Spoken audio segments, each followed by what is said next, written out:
हम सब मुद मंगलमय संत समाज के मध्य में बैठकर अभी श्री रामायणी जी के मुखारविंद से मानव जीवन की सार्थकता, परमात्मा ने हमको कृपा करके मानव शरीर दिया, परंतु सबसे बड़ी दुख की बात यह है अभी तक हम मानव नहीं बन पाए, मानवता हमारे अंदर नहीं आई।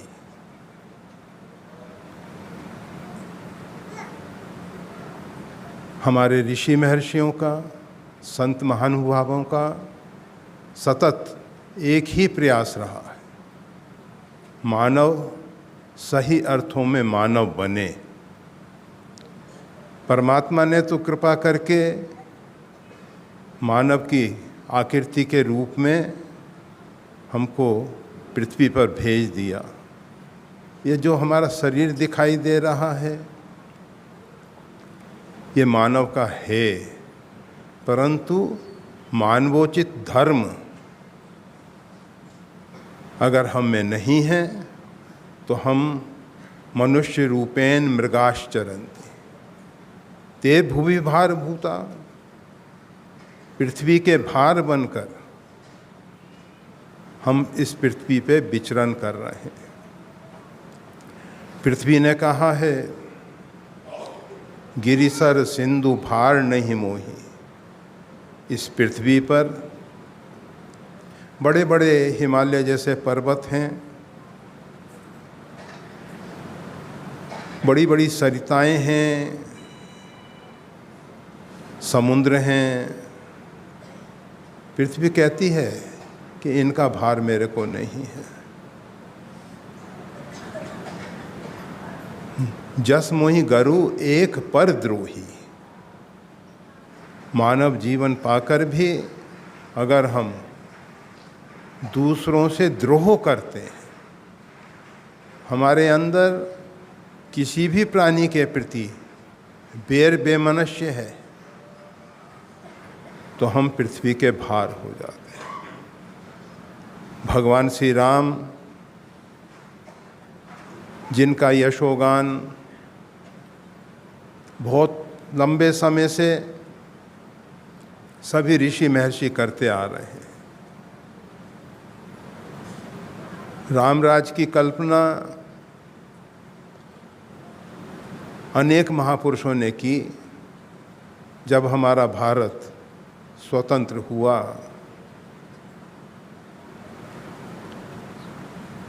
महात्मा गांधी इस राष्ट्र को रामराज के रूप में देखना चाहते थे, परंतु उनकी आशाएं पूर्ण नहीं हो सकी। रामराज की ऐसी कौन सी विशेषता है? सब नर करहीं परस्पर प्रीति। कोई किसी से द्रोह नहीं करता है, सब लोग आपस में प्रेम करते हैं, प्रेम और सौहार्द का भाव। उससे परिणाम क्या आता है? संसार में, समाज में नहीं दरिद्र को दुखी न दीना। कोई दरिद्र नहीं रहता है, कोई दुखी नहीं होता है, कोई दीन नहीं होता है। हम जो समाज में दरिद्रता देख रहे हैं, दुख, नाना प्रकार के क्लेश, आदि व्याधि, आदि अर्थात आदि भौतिक शारीरिक रोग, व्याधि अर्थात मानसिक रोग, सारा संसार जो है आदि व्याधि से पीड़ित हो रहा है। उसका मूल कारण क्या है? हम उसमें दोषी हैं, हम उसमें अपराधी हैं। हम सबसे प्रेम नहीं करते हैं। अगर हर एक व्यक्ति परस्पर देवोभाव की भावना से एक दूसरे के प्रति प्रेम और सौहार्द के भाव से भर जाए। इतनी भक्ति की महिमा गाई जाती है। ये भक्ति है क्या?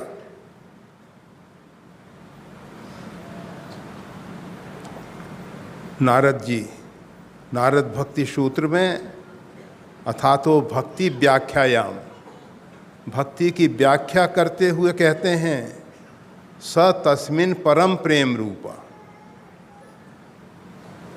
भक्ति परमात्मा के प्रति जो परम प्रेम है, नश्वर के प्रति नहीं, परम चेतन के प्रति। आप सब अच्छे ढंग से जानते हैं हमारे अंदर जो चेतना है उसके प्रभाव से हम देख सकते हैं, सुन सकते हैं, चल सकते हैं। हमारे शरीर के जितने भी अंग उपांग हैं वो उस चेतना के द्वारा कार्यरत हैं। अगर उस चेतना का अभाव हो जाए तो हम सब मुर्दा हो जाते हैं, शव हो जाते हैं। केवल मानव ही नहीं, ये जो वृक्ष वनस्पति इत्यादि हैं, आप देखते हैं वृक्ष की जड़ में जल सींचा जाता है अथवा जड़ पृथ्वी से जल शोषण करती है और 500-500 फीट ऊंचे वृक्ष हैं, कहीं इससे भी ज़्यादा हैं। और वो जल जो है नीचे से ऊपर तक पहुंच जाता है। अगर वृक्ष मर जाता है अर्थात उसमें चेतना का अभाव हो जाता है तो आप उस जल को उसकी जड़ में डालते रहो, परंतु वृक्ष ऊपर तक हरा नहीं हो पाएगा। केवल नीचे के भाग में ही जल रह जाएगा। अर्थात वो जो चेतन है जिसकी सापेक्षता से हम और आप सब कार्य करने में समर्थ हैं, वो जो चेतना है परमात्मा ने ये जो वनस्पति इत्यादि हैं उनको 1 गुना दी, उनसे 2 गुना जो स्वेदज प्राणी हैं जिसमें वायरस इत्यादि आते हैं, बैक्टीरिया इत्यादि आते हैं, जर्म्स आते हैं, जो नेत्रों से नहीं देखे जा सकते, स्वेदज पसीने से पैदा होने वाले ये जो बैक्टीरिया हैं, ये जो वायरस हैं, अभी आप सबने कुछ समय पूर्व कोविड-19 रूपी वायरस का रूप देखा और अभी तक वो पृथ्वी से पूर्ण रूपेण नहीं जा सका है। वो भी भिन्न भिन्न नाम रूप धारण करके समाज को उत्पीड़ित कर रहा है। उस कोविड-19 के द्वारा कितने लोग समाप्त हो गए। इसमें जो चेतना है वो 2 गुना है। इसके बाद अंडज, अंडे से जायमान होने वाले जो प्राणी हैं उनमें चेतना का 3 गुना विकास। और जो जरायुज सपिंड जायमान होने वाले जीव हैं उसमें चेतना का 4 विकास है। और परमात्मा ने कृपा करके, करुणा करके जो हमको मानव जीवन दिया है, इसकी जो विशेषता है इसमें चेतना का 5 गुना विकास है। और केवल 5 गुना विकास ही नहीं है, अन्य इतर जो जीव हैं 84 लाख प्रकार के जो जीव हैं, उनमें किसी भी प्राणी को, किसी भी जीव को चेतना को विकसित करने की सामर्थ्य नहीं है। केवल एक मानव है जो चेतना को विकसित करके 5 से 8 तक 8 गुना चेतना को विकसित कर सकता है। और इसके बाद जिसके अंदर चेतना का 9 गुना विकास हुआ अथवा 9 से 12 तक, वो भगवान के अंशावतार के रूप में जाने जाते हैं। परशुराम जी इत्यादि और भी बहुत से भगवान के अंशावतार हुए हैं। उसमें चेतना का 9 से 12 तक का विकास है।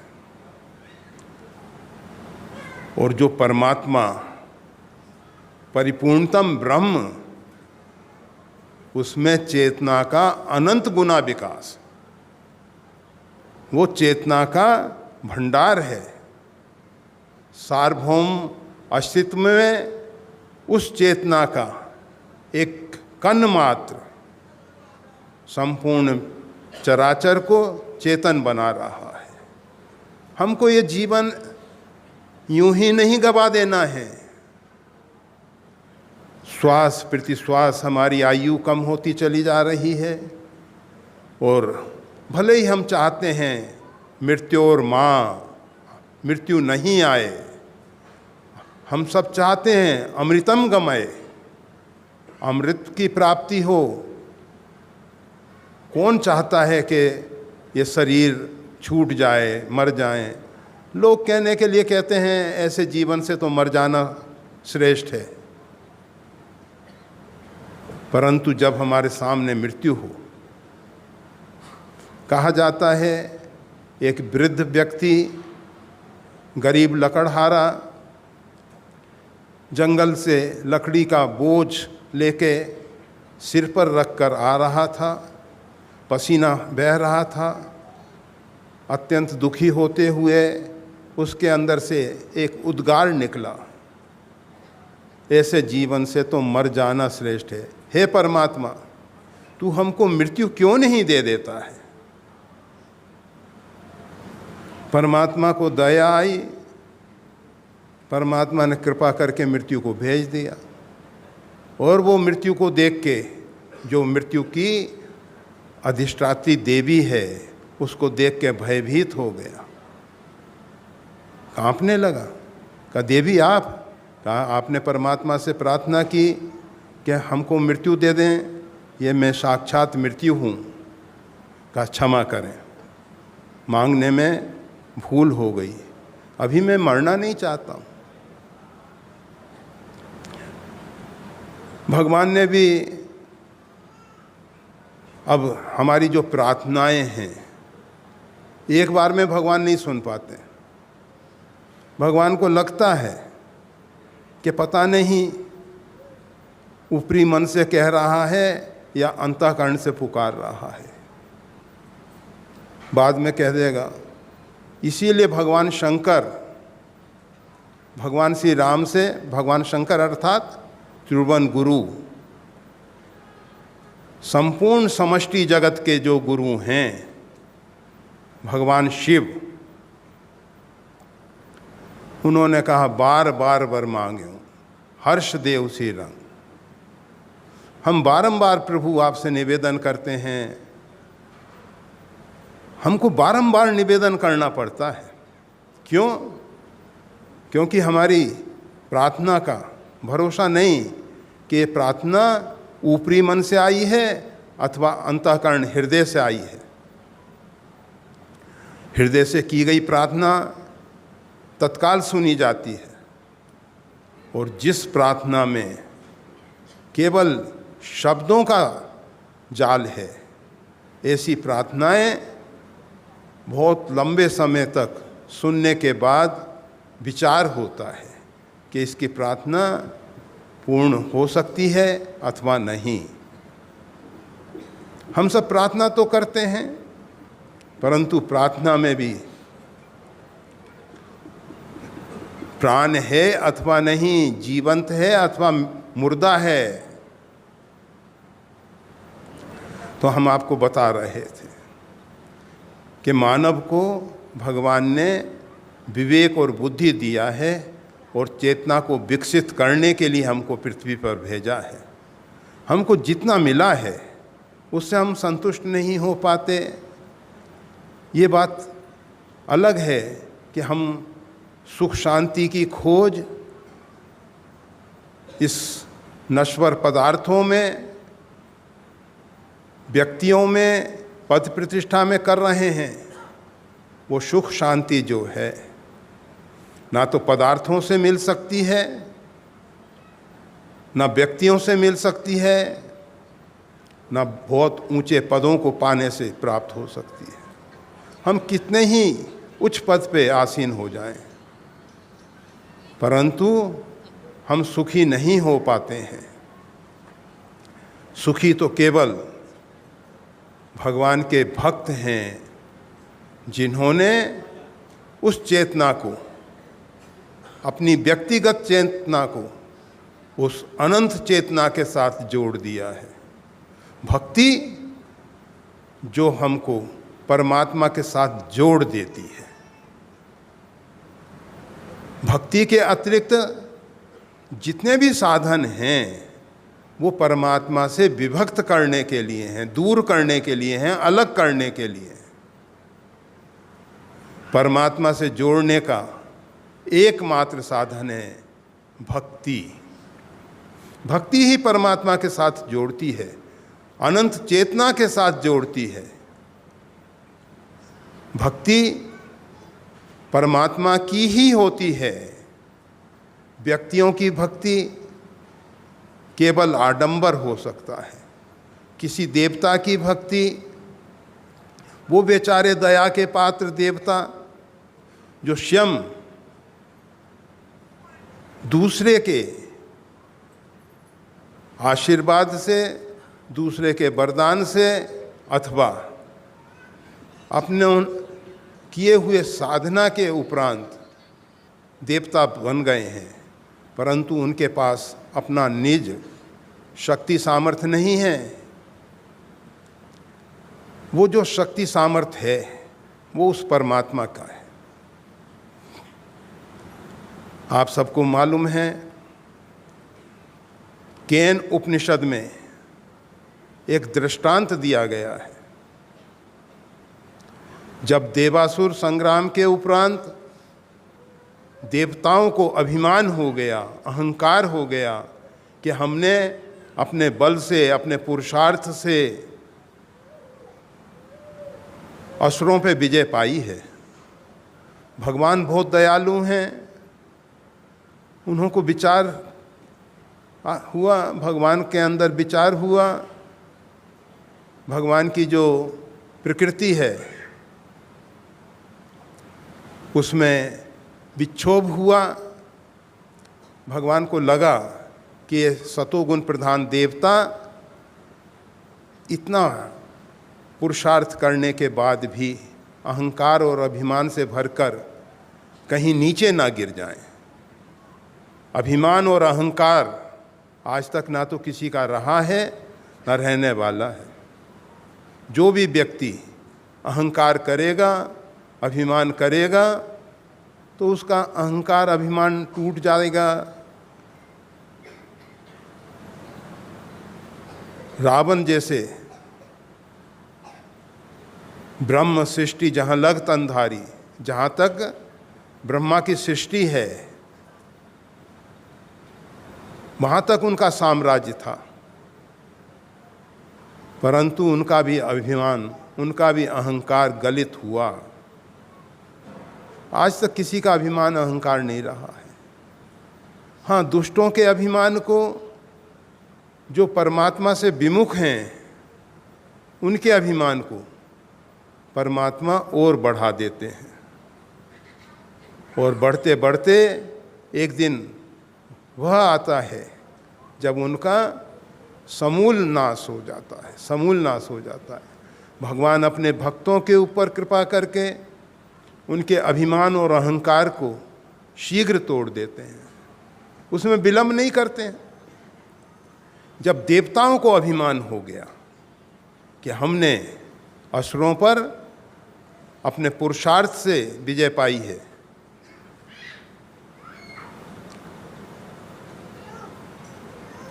संतों ने तो अपने जीवन में अनुभव किया है।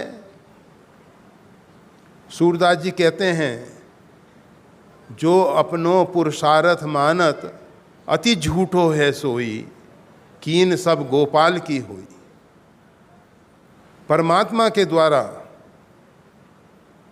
हमारे अंदर जो चेतना कार्य कर रही है, उस चेतना से ये सब कार्य हो रहे हैं, और इसमें हम अपना पुरुषार्थ मान लेते हैं।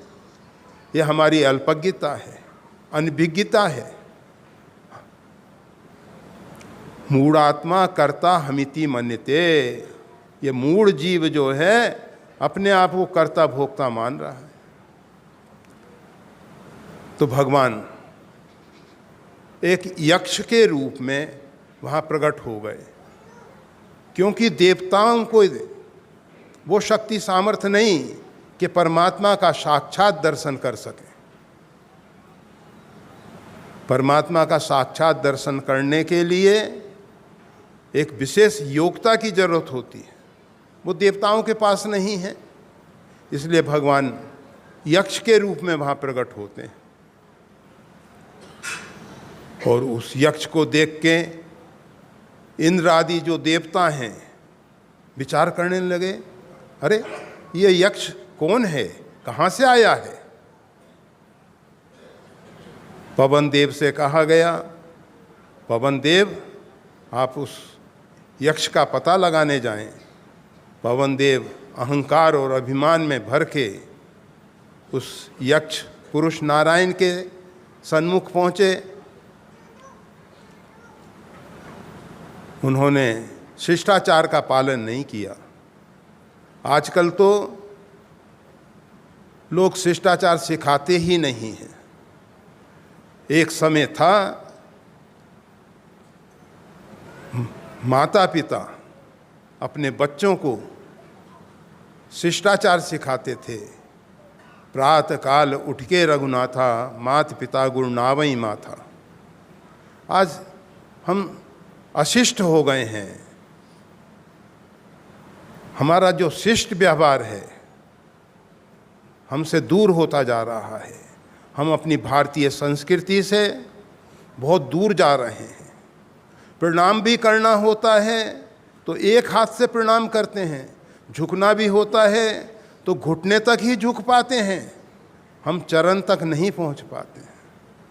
और आप सबको मालूम है, हमारे भारतीय आर्ष ग्रंथों में ये स्पष्ट कहा गया है, एक हाथ से प्रणाम करने वाला अपने पुण्य को, अपने सुकृत को नष्ट कर देता है। एक हाथ से प्रणाम नहीं करना चाहिए। परंतु हम देखते हैं बहुत से बच्चे, बहुत से बुजुर्ग, बहुत से वृद्ध, बहुत से अपने आप को बहुत समझदार समझने वाले लोग एक हाथ से प्रणाम कर रहे हैं। तो पवन देव ने शिष्टाचार का पालन नहीं किया। पवन देव उस यक्ष के सामने जाके अभिमान और अहंकार में भरे हुए खड़े थे। यक्ष ने पूछा, महाशय आप कौन हैं, आपका परिचय।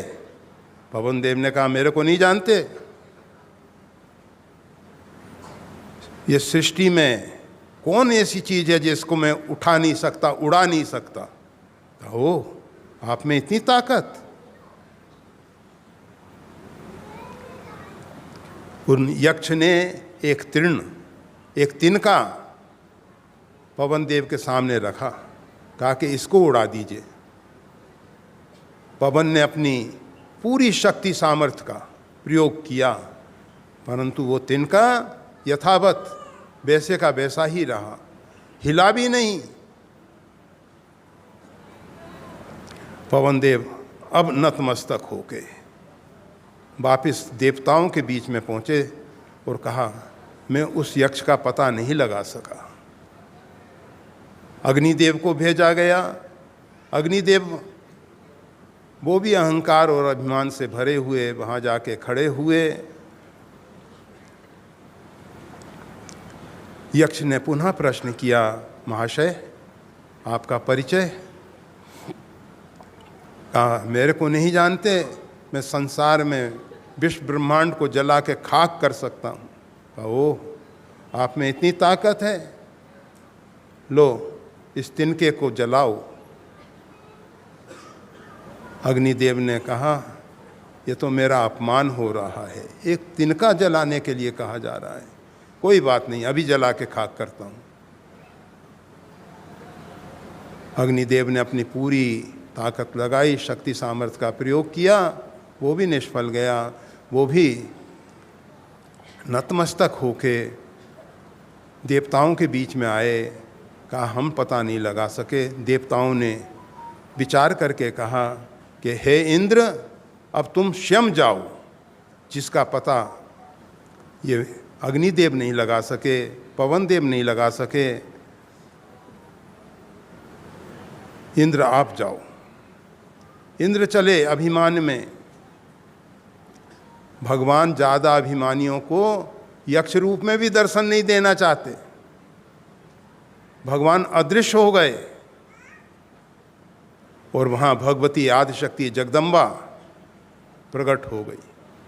आदिशक्ति जगदम्बा को इंद्र ने प्रणाम किया। कहा कि माँ, ये यक्ष कौन थे?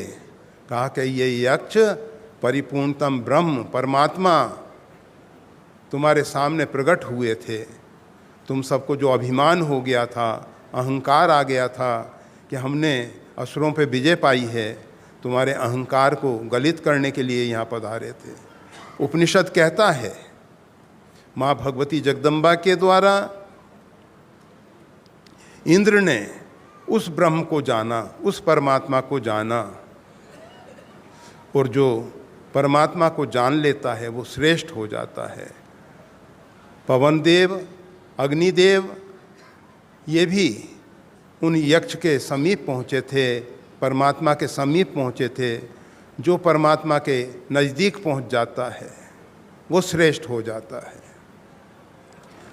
हम आपको बता रहे थे, केवल हमको परमात्मा को जानना नहीं है, हमको अपने आप को, अपने व्यष्टि अहंकार को, हमारी जो क्षुद्र मान्यताएं हैं उनको गिराकर परमात्मा में विलीन होना है। जैसे जल की बूंद गिरे जल माही, जल की बूंद जैसे जल में गिर जाती है, ये सार्वभौम अस्तित्व परमात्मा से परिपूर्ण है। और हम सब उसी परमात्मा के एक अंश हैं। ऐसा समझ लीजिए, ये सारा अस्तित्व जो है एक बहुत बड़ा समुद्र है। पृथ्वी पे जो समुद्र हैं वो छोटे समुद्र हैं, परंतु ये जो सार्वभौम अस्तित्व है एक बहुत विशाल समुद्र है। और हम सब एक नन्ही सी बूंद। कबीर साहब कहते हैं, बूंद जो है जल में समाई, ये तो सब लोग जानते हैं, परंतु बूंद में सिंधु समा जाए, समुद्र समा जाए, बिरला जाने कोई। उस रहस्य को हर एक व्यक्ति नहीं जान पाता।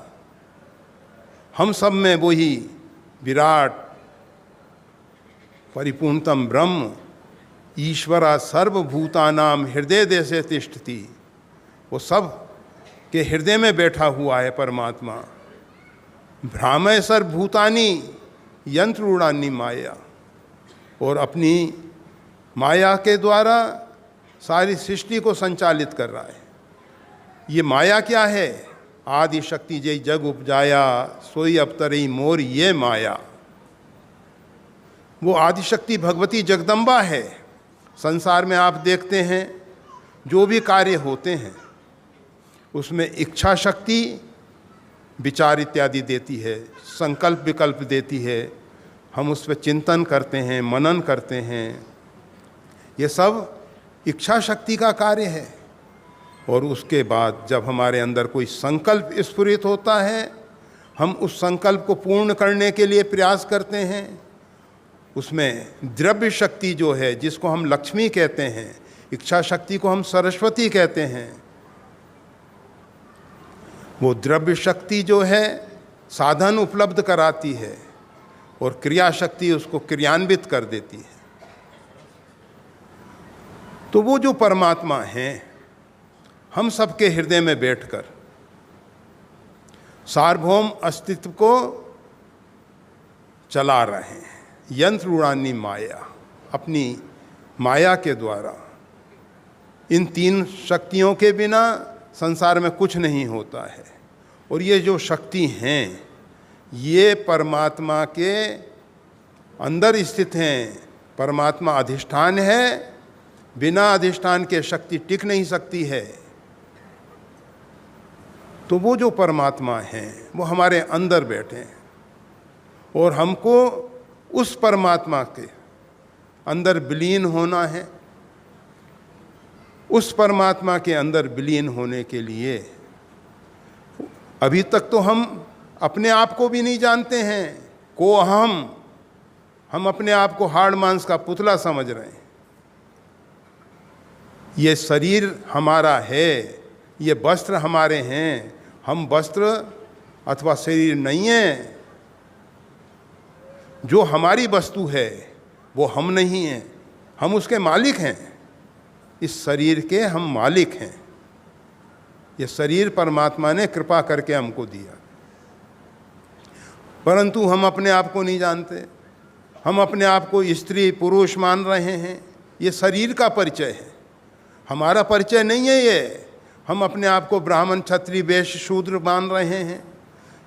ये शरीर का परिचय है, आत्मा का नहीं है। हम अपने को बच्चा जवान वृद्ध समझ रहे हैं। ये सब शरीर के परिचय हैं, ये हमारा परिचय नहीं है। हम कौन हैं? अध्यात्म का प्रारंभ, अर्जुन ने पूछा भगवान से, किम अध्यात्म, अध्यात्म क्या है?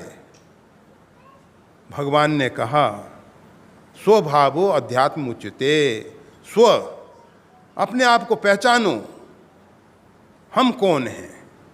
यहाँ से अध्यात्म का प्रारंभ होता है। लोग कहते हैं व्यक्ति बहुत आध्यात्मिक है, ये बहुत धार्मिक हैं, ये बहुत अधिक भजन साधन करते हैं, परंतु वो बेचारे दया के पात्र अभी तक अपने आप को नहीं जानते, परमात्मा को नहीं जानते और परमात्मा को पाने के लिए चेष्टाएं कर रहे हैं, जिसके विषय में हमको जानकारी ही नहीं है।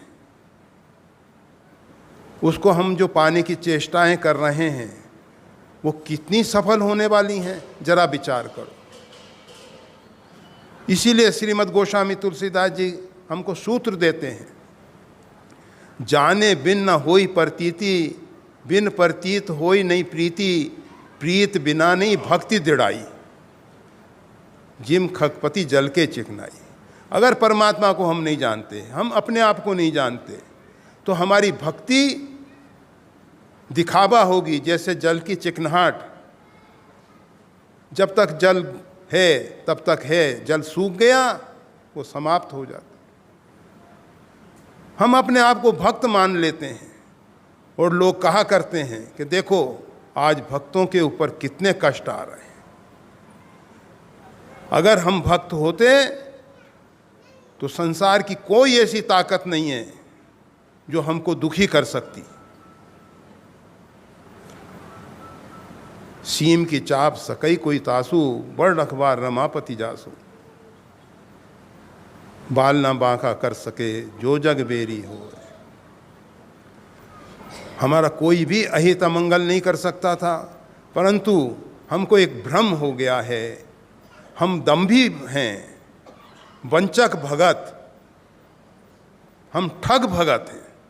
कहाई राम के, हम राम के कहलाते हैं, परंतु हम राम के नहीं हैं। किंकर कंचन को हो काम के, हम दास बने हुए हैं कामादि विकारों के, काम क्रोध लोभ मोह मत्सर। और आप सब जानते हैं, जब ये विकार हमारे अंदर आ जाते हैं, भगवान श्री राम कहते हैं करई क्रोध जिमि धर्मई दूरी। व्यक्ति के अंदर क्रोध है, व्यक्ति क्रोधित हो रहा है। लोग कहते हैं कि अमुक व्यक्ति ने ऐसा कह दिया कर दिया, इसलिए हमको क्रोध आ गया। अरे व्यक्ति ने कुछ नहीं किया है, हमारे अंदर जो विकृति थी उसको उसने प्रकट करके दिखा दिया। जल में किसी ने पत्थर फेंका, जल में गंदगी ऊपर आ गई। समझना चाहिए कि वो गंदगी पहले से जल के अंदर थी, केवल पत्थर ने उस गंदगी को उभार के ऊपर प्रकट करके दिखा दिया। क्रोध हमारे अंदर है, क्रोध रूपी शैतान हमारे अंदर है, और हम कहते हैं हम धर्म कर रहे हैं। अरे किस बात के हम धार्मिक हैं? करई क्रोध जिमि धर्मई दूरी। क्रोध हमको धर्म से दूर कर देता है। ये तो केवल हम दंभ करते हैं, पाखंड करते हैं, दूसरों को भी ठगने की चेष्टा करते हैं, अपने आप भी ठगाए जाते हैं।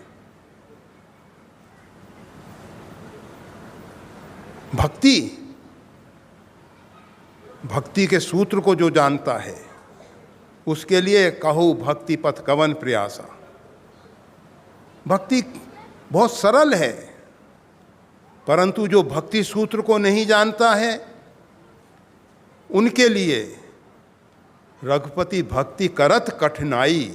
श्रीमद् गोस्वामी तुलसीदास जी कह रहे हैं कि रघुनाथ जी की भक्ति करना इतना सरल नहीं है, करत कठिनाई। उसके पीछे मूल कारण क्या है? ना तो हम अपने आप को जानते हैं, ना हम परमात्मा को जानते हैं, और ना हम भक्ति के स्वरूप को जानते हैं। परमात्मा से जो मिलने का साधन है उसके विषय में भी हम अनभिज्ञ हैं। परमात्मा से मिलने के बाद जो हमको उपलब्धि होती है उसको भी हम नहीं जानते हैं। हमारे यहाँ अर्थ पंचक के रूप में जब साधु संतों के वेश में हम सब आते हैं तो सर्वप्रथम अर्थ पंचक पढ़ाया जाता है, फिर उस अर्थ पंचक को अपने जीवन में अनुभव करना होता है। उसको अनुभव में लाने के बाद हम भक्ति के माध्यम से अपने स्वरूप को परमात्मा के स्वरूप में विलीन कर सकते हैं। ये परमात्मा के स्वरूप से हमारा स्वरूप भिन्न नहीं है, परंतु हमारी जो मान्यताएं हैं, हमारी जो धारणाएं हैं, उन्होंने हमको परमात्मा से अलग कर रखा है। हम बहुत ज़्यादा नहीं बोल पाएंगे, परंतु सारांश में भक्ति के लिए श्रीमद् गोस्वामी तुलसीदास जी ने एक बहुत सरल सूत्र दिया, बहुत सरल सूत्र दिया। भगवान श्री राम से नारद जी ने प्रार्थना करते हुए कहा है, राका रजनी भक्ति तव राम नाम सोई सोम, अपर नाम उडगन विमल बसो भक्त उर्व्योम। राका रजनी भक्ति तव, प्रभु आपकी जो भक्ति है वो पूर्णिमा की रात्रि है, उसमें राम नाम सोई सोम, राम नाम रूपी चंद्रमा उदित हो रहा है। अगर पूर्णिमा की रात्रि में चंद्रमा नहीं है तो पूर्णिमा की रात्रि हो ही नहीं सकती है। अगर पूर्णिमा की रात्रि है तो पूर्ण चंद्र उसमें होना ही चाहिए। राम नाम के बिना भक्ति करने का सोचना भी नासमझी होगा। परंतु राम नाम के विषय में जब किसी साधक ने श्रीमद् गोस्वामी तुलसीदास जी से कहा, गोस्वामी तुलसीदास जी ने जब उनकी अवस्था 80 वर्ष की हो गई थी, उस समय रामचरितमानस की रचना की है। 126 वर्ष तक श्रीमद् गोस्वामी तुलसीदास जी इस पृथ्वी पर रहे हैं। रामानंदी संतों की उम्र बहुत अधिक होती है। तो गोस्वामी तुलसीदास जी ने जब महाप्रयाण करना था, उस समय किसी साधक ने उनसे निवेदन किया कि प्रभु, आपने अपने जीवन में उस परम सत्य का अनुभव किया है, उस परम सत्य को पाया है, उस परमात्मा की भक्ति में आप सदा सदा के लिए डूबे हुए हैं। आप कृपा करके हमको वो भक्ति का सूत्र दीजिए जिससे हमारी ये जन्म जन्मांतर की जो बिगड़ी है ये सुधर जाए। तो गोस्वामी तुलसीदास जी ने कहा, बिगड़ी जन्म अनेक की, सुधरें अभी आज, हों राम को नाम जप, तुलसी तज कुसमाज। हों राम को, सबसे पहला कार्य हम भगवान के हो जाएं, हम भगवान के साथ एक संबंध जोड़ लें। परमात्मा के साथ हमारे अनेक संबंध हो सकते हैं। परमात्मा साक्षात ब्रह्म हैं, हम जीव हैं। परमात्मा हमारे मालिक हैं, स्वामी हैं, हम उनके सेवक हैं। परमात्मा हमारे माता पिता भाई बंधु सखा सब कुछ हैं। परमात्मा के साथ हमारे बहुत बहुत अधिक संबंध हो सकते हैं, परंतु परमात्मा से हम निवेदन करें, प्रार्थना करें कि प्रभु तो ही मोही नाते अनेक, मानिए जो भावे। प्रभु आप हमारे साथ कृपा करके संबंध जोड़िए। हम अगर आपके साथ संबंध जोड़ेंगे तो पता नहीं वो कब टूट जाएगा, छूट जाएगा। परंतु अगर हम परमात्मा के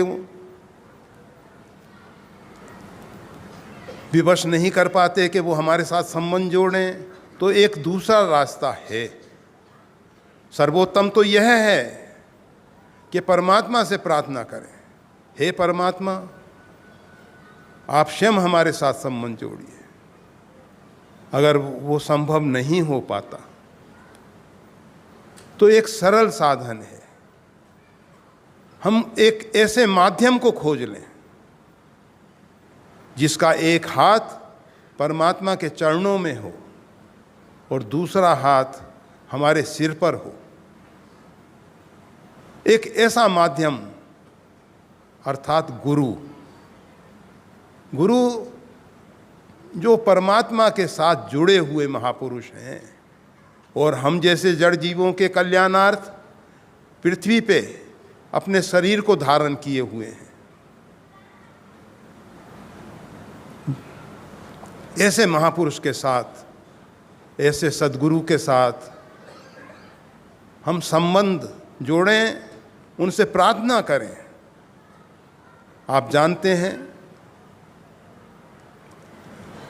आकाश से जल की बूंद अगर एक मरुस्थल में गिरती है, नष्ट हो जाती है, उसका कुछ पता नहीं लगता।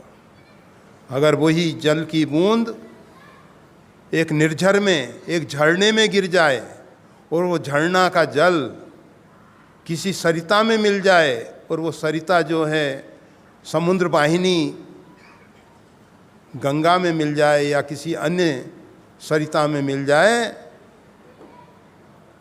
तो वो जल की बूंद समुद्र तक आसानी से पहुंच जाती है। इसी प्रकार से ये जो संत महापुरुष हैं, इनके माध्यम से हम परमात्मा तक पहुंच सकते हैं। सद्गुरु की कृपा से हमारा परमात्मा के साथ संबंध हो सकता है। और जब हमारा परमात्मा के साथ संबंध हो जाए, उसके बाद हों राम को नाम जप। लोग कहते हैं गुरुदेव से नाम दान। जो गुरुदेव प्रदत्त नाम है उसका हम जप करें और उस नाम के जप के साथ साथ जो कुसंग है उसका हमको त्याग करना होगा। कुसंग का त्याग करके फिर नाम जप करना है, परमात्मा का होकर फिर नाम जप करना है। जब आप उस विधि से नाम जप करेंगे, हम आपको बताते हैं, एक बंदूक की गोली अगर ऐसे फेंक दी जाए चोट लगेगी, ज़्यादा कुछ नहीं होगा। परंतु वही गोली जब बंदूक की नलिका से विधिवत छोड़ी जाती है तो लोहे को छेद देती है। वो